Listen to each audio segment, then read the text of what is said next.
despite having full conscience of the way that the humanity is destroying nature and is upsetting the balance, climatically speaking, etc.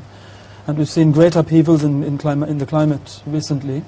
It doesn't seem that mankind is being able to make these collective efforts to stop what is going on now.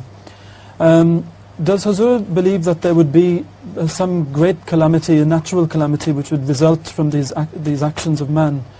Or would it be rather that there would be a world war before this happens, and could either of the two be avoided at all?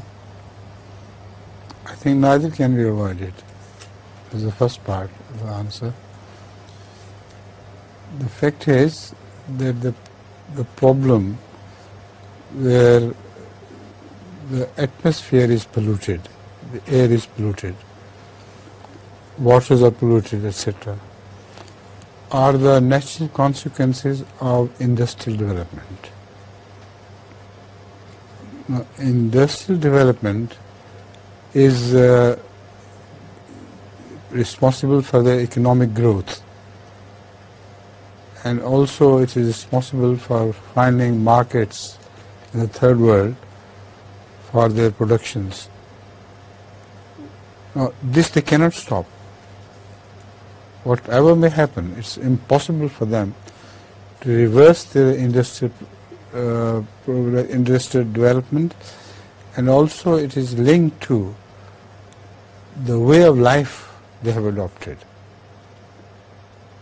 They are used to, for instance, fast foods and this and that, and the modern way of life and dresses, etc., and the houses and their quality and standards. It's impossible for any government to survive in their own country by telling the people to automatically adopt a poorer way of life. And if they do, their economy is bound to suffer from that too. The industry will begin to collapse. So it's a problem out of which they simply cannot wriggle out. Whatever they do, they must go on and on. The result is that pollution of the air and the water and the food and everything, and health hazards these factors create, they are going to progress.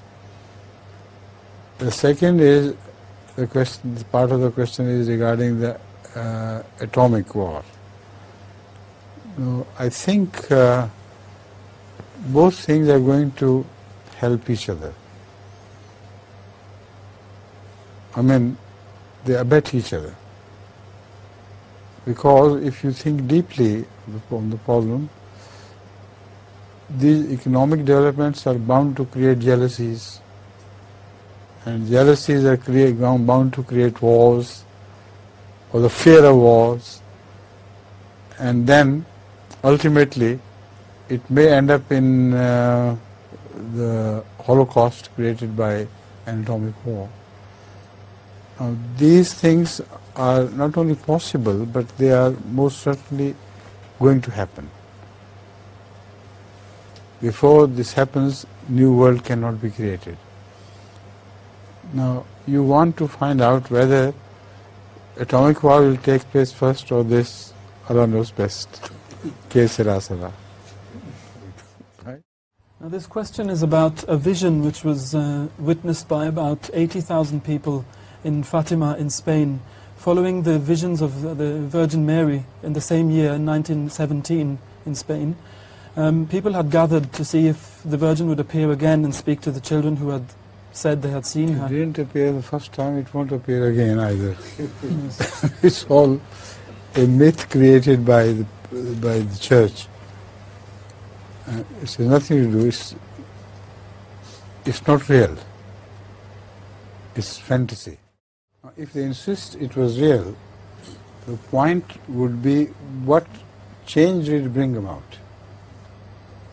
What benefit did it do to the society? The Spanish society was as evil before as it was after this. and as far away from religion practically as it was before that. And it didn't turn into a humanitarian society. Not a jot can be observed from the point of view of their being humanitarian and sacrificial the way Hazrat Jesus Christ, peace be upon him, was. So what is the fun in just these visions? God doesn't act stupidly like these people do. Je vous répondre la question, s'il vous plaît. Excusez-moi, c'est a bit complicated. West Africa... like always. Yes. Yes. West Africa is becoming a zone of the world which is it's a zone of the world which is becoming a very important center of interest for international petrol companies. What advice would Huzur like to give to the heads of those states in Africa as regards the negotiations with these very big companies? For example, would Huzur think that it would be better would it be better for them, would it be in their interest to sign contracts which are more oriented towards the division of production rather than to tax the benefits made by these Which countries does he have in mind? West Africa. How many? West African countries is Which? Well, Nigeria is one of them. I know only Nigeria. Yes, Nigeria. Which other country has he got in mind? Well, there's also Who have Algeria, produced which oil, is not huh? of West Africa. It's not West Africa. No. Algeria is not. Yes. It's one country. See, so he should One country alone. specify this. It's only Nigeria he's asking about. Okay. I think the problem with Nigeria oil is that the policy of spending that wealth was wrong in the very beginning. That oil should have been spent in Western countries to run their cars there. And the money should be used to have run their economy in the country. Instead, they committed the stupid mistake of buying Mercedes, Benz and this and that, all the best, most expensive cars, and filled their towns with cars so much so that there's always a traffic jam on every road. And the oil they burn in their own country is also creating pollution. And the roads problems, and then they go to foreign countries again to help rebuild the roads. And the problems are immense. And the prices of oil are kept low for the benefit of pleasing people, while they should have followed the example of Great Britain. They have huge oil reserves, offshore oils, and they do not lower the price of oil here.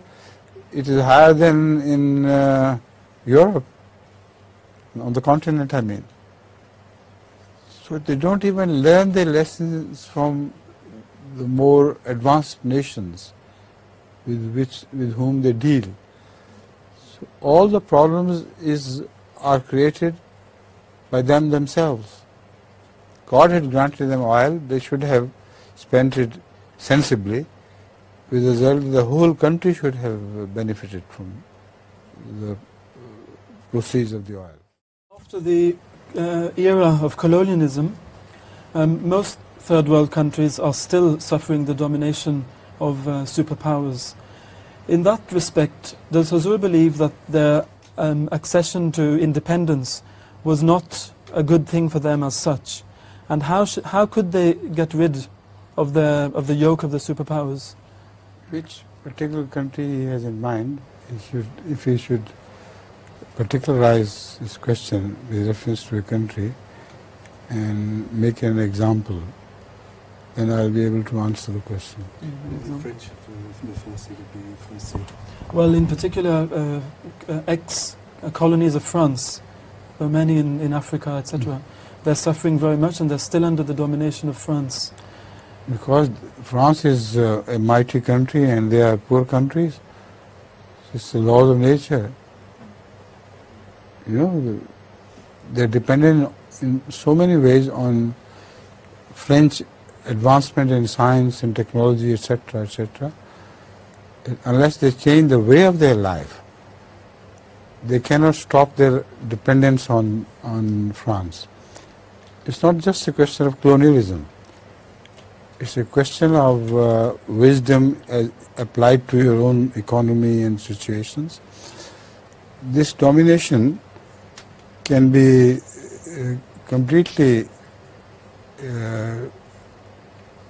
evaded or brought to a stop if you reform your own policies within your country.